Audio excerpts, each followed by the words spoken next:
Kalau lihat pengalaman beliau dibandingkan kandidat yang ada sekarang ini, baik itu Ganjar. Ganjar ini kan baru, ditambah lagi Anies. Prabowo sudah modal politik sudah ada. Pendukung setia kalau tidak pecah itu ada 44%.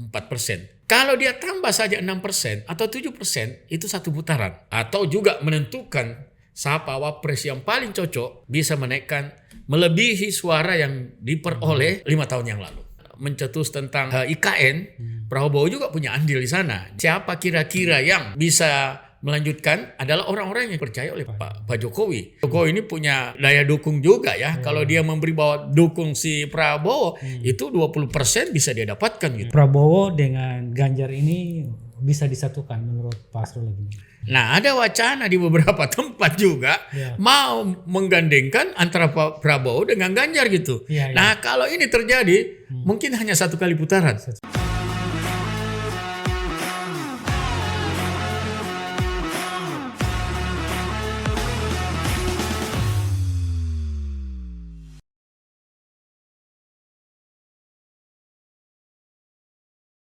Sahabat Uki, sore hari ini kita akan mendiskusikan tentang kekuatan 3 kandidat yang bakal bertarung di pemilu 2024. Dan sebelum mereka menjadi kontestan untuk kita pilih, mungkin sebaiknya kita mendengarkan bagaimana kekuatan mereka atau kecenderungan mereka yang memenangkan pertarungan kontestasi presiden 2024. Dan untuk membahas objek tersebut, kita menghadirkan salah satu analis pakar politik dari Universitas Hasanuddin, Dr. Hasrullah MA. Selamat sore Pak Hasrullah. Selamat sore. Terima kasih atas kebersediaannya bersama CJS untuk membahas peta kekuatan kandidat presiden 2024. Baru-baru ini Republika menayangkan rilis dari survei yang nahkodai oleh Burhanuddin Muhtadi, dan survei itu kita lihat di TV di Republika, kita melihat hasilnya bahwa Prabowo berada pada 45,3% dan Ganjar Pranowo 41,2%. Ini dimuat pada hari Sabtu 30 September 2023, berarti hari Sabtu kemarin. Nah, kita sudah mendapatkan hasil survei tersebut, tetapi bagaimana skenario supaya atau kita bisa memahami untuk memastikan bahwa Prabowo bisa memenangkan pertarungan politik 2024. Saya kira kalau survei ini kan menjadi sebuah indikator ya untuk melihat tingkat elektabilitas dan tingkat popularitas seorang kandidat. Apa yang disampaikan Muhtadi tadi, saya kira ini adalah salah satu cara untuk mengukur sejauh mana tingkat elektabilitas seorang kandidat. Nah, tadi sudah kita lihat tidak terlalu jauh ya, antara 45 dengan 41%. Ya, ini artinya dua kandidat ini berusaha meyakinkan publik bahwa dua kandidat ini menjadi sebuah pilihan yang diminati untuk diminta menjadi seorang presiden gitu. Nah, yang perlu kita telusuri, saya tidak membanggakan Prabowo, tapi kita juga harus tahu bahwa jejak tokoh ini, dia sebenarnya ini sudah 3 kali bertarung dengan 2024 nanti. Ya, saya melihat di pertama itu, ya, dia berpasangan dengan Ibu Megawati, ya, yang dihadapi waktu itu adalah Pak SBY dengan Yusuf Kala. Saya kira waktu itu ya posisi tidak menguntungkan. Ya, waktu itu menang adalah SBY dengan JK. Pertarungan kedua kalinya ini sangat luar biasa lagi karena di masa Jokowi menjadi menjadi presiden berpasangan dengan Ma'ruf Amin, itu selisihnya cuma antara 55, sekian persen dengan Prabowo berpasangan dengan Sandi 44 sekian persen. Itu artinya menghadapi Jokowi yang 2 kali menang, itu artinya Prabowo mempunyai nyali dan mempunyai tingkat keterpilihan yang cukup tinggi. Bayangkan kalau 44%, itu artinya swing voternya pindah saja 3%, itu bisa dimenangkan pada waktu itu adalah. Tapi apa yang terjadi perkembangan terakhir? Di periode kedua Pak Jokowi, kemudian terjadi terjadi deal politik bersama-sama dengan kabinetnya Pak Jokowi, dia ikut sama-sama. Nah, dia sekarang berusaha maju di 2024 untuk menjadi presiden. Kalau lihat pengalaman beliau dibandingkan kandidat yang ada sekarang ini, baik itu Ganjar ini kan baru, pendatang baru, ditambah lagi Anies, ya. Walaupun Pak Anies itu pernah dicalonkan oleh Pak Prabowo di Jakarta dan memenangkan, tapi persoalannya di sini Prabowo sudah modal politik sudah ada, ya. Artinya pendukung setia kalau tidak pecah itu ada 44%. Kalau dia tambah saja 6% atau 7% itu satu putaran. Itu artinya kemungkinan besar, apalagi kalau saya lihat ada beberapa laporan survei untuk wilayah Sulawesi saja, itu sudah mencapai 57% di antara tiga kandidat. Kemudian kita lihat lagi Prabowo untuk Makassar saja, Sulawesi Selatan itu masuk di 40%. Itu artinya dibandingkan dua kandidat lain, itulah kenyataan yang harus kita lihat. Dan kalau survei ini valid, apalagi yang dilakukan oleh Burhanuddin Muhtadi, saya kira ini menjadi petunjuk jalan. Bukan berarti dia adalah karpet merah, tapi kita harus lihat sepanjang Pak Prabowo tidak melakukan kesalahan, baik dalam berbicara maupun terhadap kebijakan dalam situasi kampanye nanti, atau juga menentukan siapa wapres yang paling cocok, itu menentukan bisa menaikkan melebihi suara yang diperoleh 5 tahun yang lalu. Ya. Jadi berdasarkan tadi survei dan juga pengalaman pemilu sebelumnya, di mana kekuatan Prabowo memang juga tidak terlalu jauh dengan Jokowi yang pada waktu itu maju 2 kali. Nah, ini menunjukkan bahwa memang Prabowo punya kans yang besar untuk memenangkan pertarungan presiden 2024. Kalau kita lihat ya, cawe-cawe yang dilakukan oleh Jokowi, kelihatannya ini antara dia menentukan apakah di Ganjar kalau ketemu Ganjar, ketemu Ibu Mega, ketemu PDI. Tapi begitu ketemu Prabowo juga mengatakan bahwa ini adalah pelanjut saya. Nah, dua stigma politik yang diajukan oleh Jokowi ini dia akan melihat nanti. Dan saya kira Jokowi ini kan juga saya menganggap bahwa dia adalah petarung juga karena 2 kali jadi terpilih menjadi presiden. Dia akan melihat kecenderungan suara itu di mana. Apalagi ya Prabowo ini punya pengalaman. Apalagi selama pemerintahan Jokowi 4 tahun 5 tahun terakhir ini dia bersama-sama. Bahkan mencetus tentang IKN, Prabowo juga punya andil di sana. Jadi tentu orang selalu bertanya kepada kandidat presiden tentang IKN, siapa kira-kira yang bisa melanjutkan adalah orang-orang yang kira-kira dipercaya oleh Pak Jokowi. Dan saya kira walaupun kemarin ada rakernas PDI, kita lihat, tapi saya masih yakin ya kalau Ganjar memang didukung oleh PDIP, tapi juga Jokowi tidak serta-merta juga mengikuti PDI gitu. Dia lihat akan survei yang ada dan realistis. Kalau realistis bahwa memang kecenderungan kemenangan ada sama Prabowo, saya kira Jokowi tidak akan tinggal diam. Dia tentu memberikan dukungan kepada Prabowo gitu. Begitu juga yang lain. Ya, saya mendapat informasi tentu sebenarnya survei ini di atas kertas, kemudian dengan metode yang valid, tapi juga harus kita tahu. Ya, kita tahu bahwa kadang-kadang TNI dengan polisi itu juga ada surveinya tersendiri gitu. Ya, apakah menggunakan survei melalui internal sendiri? Nah, ini juga harus kita ketahui. Nah, saya melihat, minta maaf ya, di antara 2 calon ini, kalau melihat kedekatan militer, ya tentu juga Prabowo mempunyai kekuatan seperti itu. Dan saya kira selama ini kita menganggap ketegasan, ya, kemudian kemampuan intelektual, kemudian juga bahasa juga tidak cukup bagus. Saya kira ada dimiliki juga di Prabowo gitu. Orang juga sering mengaitkan dengan ini Pak Sula, bahwa salah seorang kandidat itu sangat didukung oleh pasangannya. Nah, kira-kira menurut Pak Sula ini siapa yang paling bisa mendongkrak dan juga punya kecocokan dengan Prabowo untuk menjadi wakilnya? Sebenarnya saya sangat yakin dulu ya bahwa dengan cepatnya Caimin ya PKB Ternyata barangkali ada pertimbangan-pertimbangan tertentu sehingga beliau ke Anies. Tapi saya melihat begini, barangkali tawaran itu ada di Jokowi juga. Ya, dia karena yang saya tahu incumbent seperti Pak Jokowi itu punya kans, punya daya jelajah untuk mengarahkan kepada siapa suara yang akan dia beri gitu. Nah, kalau dia melihat survei yang saya sangat yakin apa yang dikatakan bahwa salah satu survei terbaik adalah Pak Muhtadin ya, yang selama ini menjadi ukuran dari perbincangan daripada elit, bahwa inilah lembaga survei yang kira-kira punya keterwakilan yang bagus terhadap survei yang dilakukan. Nah, kalau orang selalu melihat survei, kalau survei dilakukan, saya sangat yakin ya.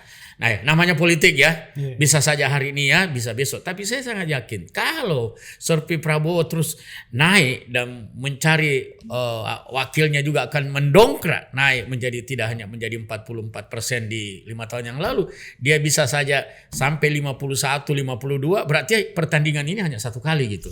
Ya. Saya melihat seperti itu. Kalau ini betul-betul maintenance yang dilakukan timnya Prabowo bisa seperti itu. Nah, yang harus diketahui juga, Prabowo ini kan selama ini kan sudah terbiasa kalah. Ya, terbiasa kalah. Dan saya kira kalau petarung dia sudah teruji. Nah, dia tidak mau. Dan kalau dia tidak berhasil memasuki terpilih di 2004-2005, saya kira karir politiknya juga sudah selesai. Saya katakan selesai karena persoalan umur, dan dia akan berusaha, apalagi saya lihat ada beberapa lawan politiknya sebelumnya ya, seperti Wiranto ya, kemudian juga beberapa yang menyangkut tentang pelanggaran yang dilakukan, tapi itu saya kira sudah selesai persoalannya.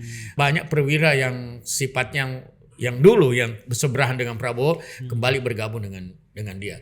Tapi satu yang saya harus akui ya, bukan saya sebagai orang Sulawesi Selatan, adanya Sapri di samping kanan Prabowo yang selalu berpartner ya, mulai dari Kopassus, mulai di Timur, mulai di Papua, saya sangat yakin bahwa Prabowo ini banyak pengikut setianya untuk ikut bersama-sama dalam pemilihan Pilpres 2004-2005. Kira-kira bagaimana Pak Sula menjelaskan ketokohan Ganjar, boleh dikata mungkin tidak sekuat dengan Jokowi. Bagaimana pendapat Pak Sula? Banyak orang mengatakan bahwa Ganjar ini tidak sekuat Jokowi sehingga kans Prabowo pada posisi ini bisa menguntungkan.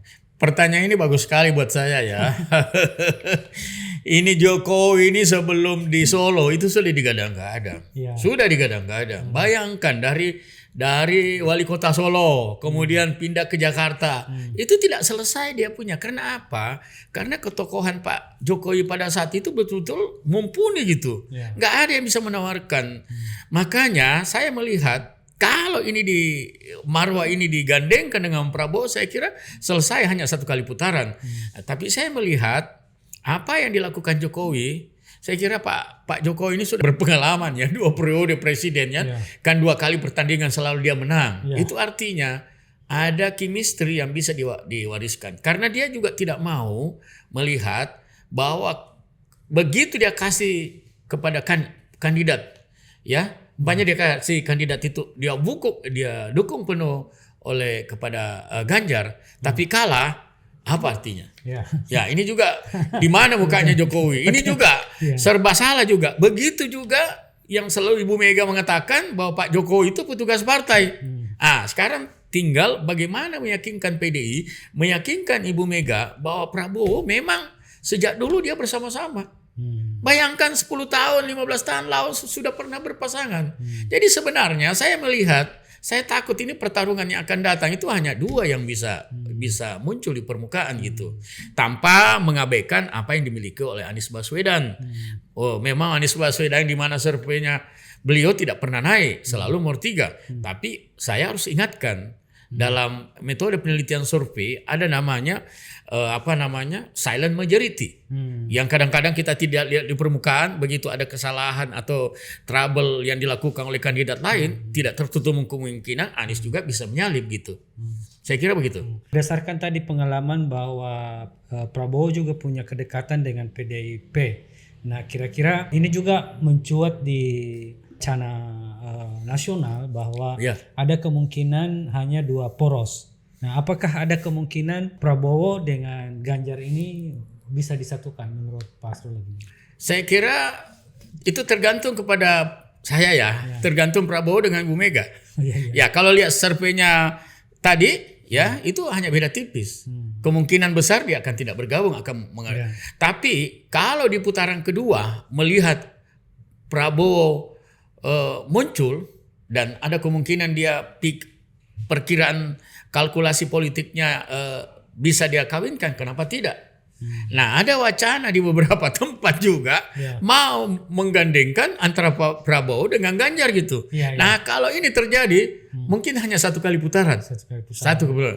Nah, sekarang relakah relakah PDI, Ibu Mega maupun Ganjar? Tapi kalau kita lihat pertemuan nasional yang dilakukan beberapa hari lalu sudah mengatakan bahwa Ganjar itu adalah calon presiden dari PDI. Tapi itu tidak, namanya politik itu tidak ada yang kaku. Semua bisa cair kembali dengan melihat karena begini, salah memilih, salah menghitung survei, akibatnya kekalahan. Nah, tapi kalau kita lihat survei yang dilakukan oleh Prabowo cukup Spartan, naik demi sedikit. Bahkan tidak pernah di barisan kedua, selalu di barisan atas. Ini artinya kecenderungan menang terhadap survei menurut versi survei bisa juga ya sangat konsisten atau setara atau sama pada saat nanti pemilihan presiden gitu. Dan kalau itu terjadi, bisa saya bayangkan di zamannya waktu Maruf Amin dengan Jokowi, dia berpasangan dengan Sandi Uno, 55 lawan 44% gitu. Ini kan tidak terlalu jauh. Ya, pindah saja 3%, ya. Itu jumlahnya sekitar 16 juta. Pindah saja 8 juta ke Pak Prabowo, kalau jumlahnya sama, itu bisa Prabowo dengan calonnya bisa menang tipis gitu. Tapi harus diingat, ya. Saya pikir, ya ini gambaran Sulawesi tadi saya katakan, Prabowo unggul. Ya, Sulawesi salah satu sampel kawasan timur. Ya, Sulawesi, Maluku, NTT, Papua, itu jumlahnya memang sekitar hanya, ya kalau gabung dengan Kalimantan itu sekitar 3-4 juta, itu 22 juta. Nah, itu artinya memang suara terbanyak itu ada di Jawa, ada di Kalimantan, ada di mana? Di Jawa Barat, ada di Jawa Timur, ada di Jawa Tengah. Nah, Jawa Timur itu sekitar 25 juta. Jadi suara Jawa Timur, makanya Prabowo lagi mengincar siapa tokoh yang bisa mewakili kelompok Jawa Timur, Nadine, ya, kelompok NU yang bisa ditawari sebagai wapres itu. Nah, di situ sangat menentukan sekali gitu. Ya. Kalau yang dianggap representasi dari Jawa Timur sekarang ini yang lagi digadang-gadang ada nama tersebut Hovifa Indar Parawansa. Selain itu tokoh siapa yang bisa menjadi representasi dari bagian Jawa Timur menurut Pak Asrul? Ya. Kalau Cak Min sudah mewakili PKB ya, memang dia adalah petarung karena mampu mengalahkan Gus Dur. Tapi saya pikir kalau untuk memecah suara itu adalah yang kemarin sempat dipanggil oleh bukan dipanggil ya, silaturahmi. Kita lihat dalam gambaran panggung politik di layar kaca, kita lihat anaknya Gus Dur ya, Yeni Wahid itu dipanggil untuk silaturahmi. Itu salah satu cara penjajakan. Tapi walaupun barangkali Hopipa ini sebagai gubernur Jawa Timur tentu masih punya kekuatan. Walau orang mengatakan tidak semuanya, tapi Nadine barangkali perempuan itu juga bisa menjadi salah satu alternatif yang bisa ditawarkan gitu. Yang belum muncul ini adalah Mahfud MD. Kita tidak tahu. Mungkin kesetiaannya Mahfud MD sama Jokowi ini cukup anu juga sih sebenarnya. Cukup kental gitu. Tapi itu semua tergantung bagaimana spin doctor. Kalau istilah di komunikasi spin doctor, orang mempengaruhi Jokowi, kemudian hasil survei baik melakukan secara data maupun keliling melihat pendapat daripada tokoh yang bisa menjadi swing voter ya, bisa menjadi pengumpul suara, itu akan kita lihat paling dua perempuan itu yang kira-kira bisa dilihat gitu. Ya. Kemungkinan kecil Prabowo Ganjar ini bersatu Pak Surya ya. Dalam politik nggak ada masalah sebenarnya. Ya tidak ada kawan, tidak ada lawan yang abadi.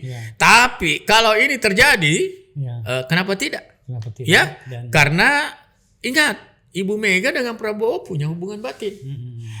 Waktu itu Ibu Mega mencalonkan kembali bersama Pak Prabowo, kemudian hubungan selama ini juga bagus gitu. Kemudian harus diketahui bahwa Prabowo itu sudah punya suara 5 tahun yang lalu 44%, Pak. Ini juga yang harus diketahui oleh publik gitu. Bukan serta-merta melalui survei 36, ada yang 36, ada yang 40 berapa tadi? 47, 46, tapi survei sebelumnya sudah ada. Apalagi harus diingat, Prabowo sekarang ya ikut di pemerintahan Jokowi, itu adalah iklan politik yang paling jitu. Artinya dimanapun juga saya melihat ya, di mana ada Pak Jokowi, di situ ada Prabowo. Dan setiap dia walaupun namanya walaupun dia lebih tua, mungkin lebih berpengalaman dari kepangkatan militer, dari pengetahuan, dari bahasa, tapi sopan santun yang disampaikan di depan publik, itu Prabowo selalu hormat kepada Jokowi. Saya takut ini salah satu magnet politik yang dilakukan Prabowo untuk mendekati Jokowi gitu. Coba lihat di upacara resmi, dia tetap hormat, bahkan menundukkan kepala. Ini kan luar biasa. Artinya dia mengatakan bahwa saya tetap hormat sama presiden saya gitu. Walaupun pernah menjadi musuh berbuyutan. Kalau yang lain kan kita belum tahu kan. Kita belum tahu. Artinya ini tergantung Pak Jokowi, karena Jokowi ini punya daya dukung juga ya. Kalau dia memberi bahwa dukung si Prabowo, itu 20% bisa dia dapatkan gitu. Bayangkan 20 dari Jokowi 20% ya. Yang selama ini kita tahu. Kemudian data yang lama 44%. Jadi sekitar 1 kali putaran. Kalau itu ya terjadi gitu. Apa keuntungan bagi bangsa dan negara kalau 1 putaran? Ya pertama menghemat biaya. Kemudian yang kedua, kita tidak berdarah-darah lagi melakukan sosialisasi hanya 1 kali putaran gitu. Yang lebih penting lagi kita akan lihat ya, bahwa pemilu yang damai itu kalau 2 kali putaran itu berapa energi yang keluar lagi kan? Tapi kalau ini bersatu, saya kira hanya 1 kali putaran. Kalau itu diinginkan oleh para pemilik partai ya, dan melihat kalau seandainya tetap Ganjar maju, Prabowo maju, Anies tetap bisa jadi destroyer ya. Bisa kita tahu. Itu yang tadi saya harus ingatkan kepada kelompoknya Ganjar dengan kelompoknya Prabowo ya. Begitu Anies banyak yang senangi gitu ya. Waktu dia datang ke Makassar saja, masanya itu hampir sama kan? Itu artinya atensi terhadap Anies itu juga cukup tinggi dan tidak boleh dilihat sebelah mata. Saya kira itu komentar saya gitu. Jadi Pak Jokowi sejauh ini menurut Pak Surya masih 50-50 untuk memberikan secara tegas dukungannya kepada Ganjar atau Prabowo.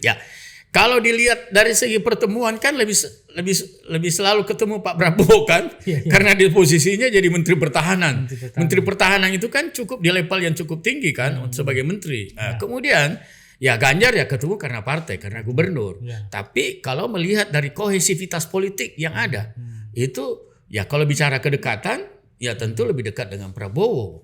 Dan Prabowo juga sangat hormat sama Ibu Mega gitu. Nah sekarang tergantung bagaimana the ruling class pemilik partai menentukan. Harus diingat di antara 3 orang ini yang pemilik partai siapa? Cuma 1 kan, Prabowo. Yang lain kan petugas partai. Pak Anies diberi kepercayaan oleh Surya Paloh, walaupun tidak menggunakan sebagai petugas partai, tapi yang punya partai Prabowo. Dia yang menentukan gitu. Dan harus diingat, ini adalah ujian terakhir buat Prabowo. Kalau seandainya dia tidak menang, saya kira 5 tahun ke depan agak susah untuk maju gitu. Karena pasti juga Ganjar atau Anies yang terpilih nanti akan berusaha mempertahankan apa yang telah dicapai gitu.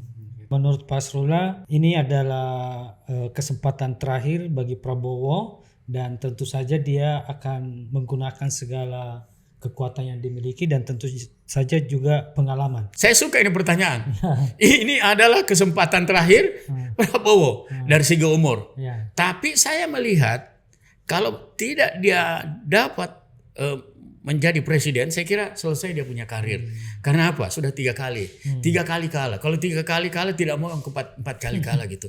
Itu yang lebih penting lagi, Prabowo ini akan mengerahkan semua kekuatan yang dia miliki. Kekuatan tokoh. Ya. Kekuatan tokoh kalau kita lihat bagaimana Gerindra dibangun di awal-awalnya, ya berdirinya itu luar biasa. Bagaimana iklan yang ada di TVRI yang masih kita ingat ya, itu luar biasa. Kemudian masuk di parlemen, ya, kemudian dia adalah salah satu partai yang paling banyak di Dewan Perwakilan Rakyat gitu.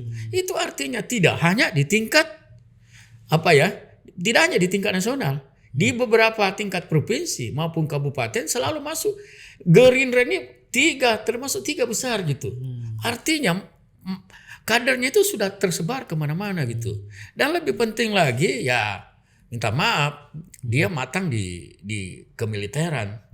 Ya, apalah yang bahasa Inggris oke, leadership oke, memang dia tidak, karir politiknya memang dari militer, tapi memang puncak yang tertinggi dia sudah capai. Ya. Kemudian yang lebih penting lagi dia berprestasi pada saat dia di Kopassus itu. Banyak peristiwa-peristiwa yang kita lihat, termasuk pendakian Gunung Everest itu di zamannya. Kemudian pembebasan Sandra di Papua, ya. Kemudian operasi Timur Timur juga dia ikut. Nah, cuma ya tentu kan harus kita ketahui.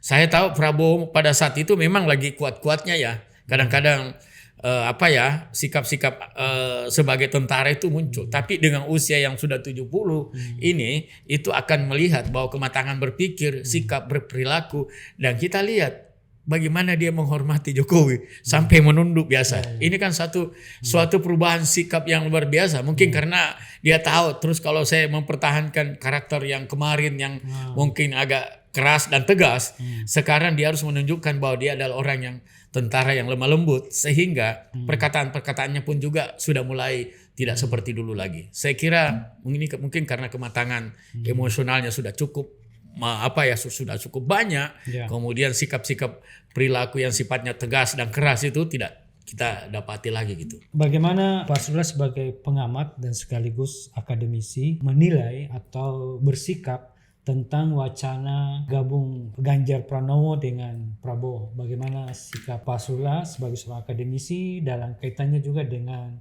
kemanfaatan untuk bangsa dan negara sekaligus rakyat? Pertama, kalau survei menunjukkan tetap seperti ini, tren tetap dipegang oleh Jokowi, secara sadar ya, kalau kita bertarung berarti kita tetap kalah. Ya, artinya ini perhitungan di PDIP, ya, Ibu Mega dan kawan-kawan akan menghitung kalkulasi.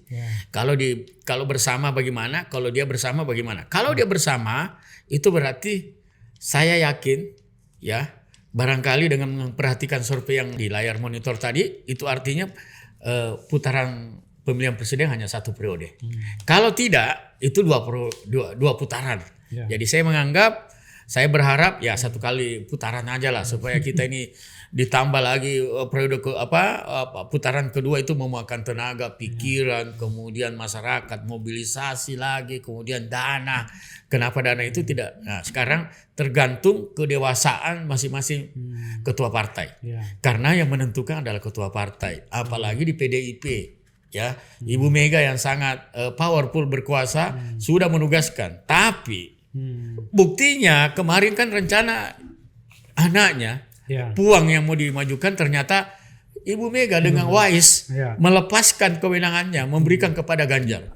Itu kan pada awal-awal menentukannya. Itu artinya Ibu Mega juga akan melihat.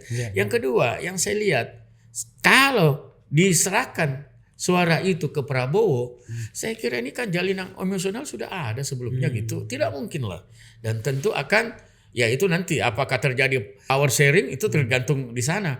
Siapa yang jadi ya saya kira kalau itu terjadi, saya yakin hanya 1 putaran. Kalau tidak, ini bisa 2 putaran. Baik, mungkin ada statement terakhir dari Pak Sula melihat fenomena politik kita hari ini.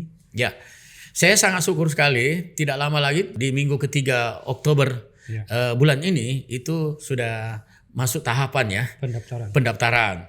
Saya bermohon kepada seluruh yang menonton saya punya siaran ini ya di podcast UKI, anggap ini adalah pesta demokrasi adalah untuk kebaikan kita bersama.